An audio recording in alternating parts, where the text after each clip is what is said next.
আপনারা দেখতেই পাচ্ছেন যে এখানে অবস্থা, এটা হলো এই যে আমার এই ঘরে থাকুন নালে বাচ্চারা এই ঘরে উঠবো, এই ঘরে উঠবো, এই ঘরে বাংলা চড়া করলে এটা মধ্যে হবে না, এই ঘরে এটাতে শুধু আপনারা থাকবেন?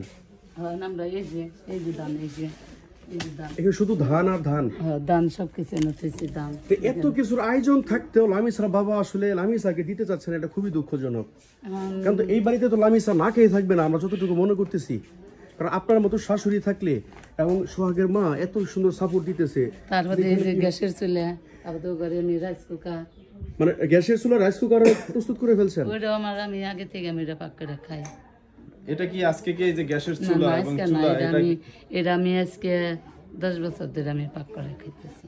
এটা এই এখন যে লামিসা আসবে, আইসা তো মাটির চুলায় কি রান্না করবে না, এর জন্য কি গ্যাসের চুলা আগে কিনে রাখছেন? না না, গ্যাসের চুলা আমি কিনে রাখছি, আমার পাগে আছে, আমি গ্যাসের চুলা পাক করি।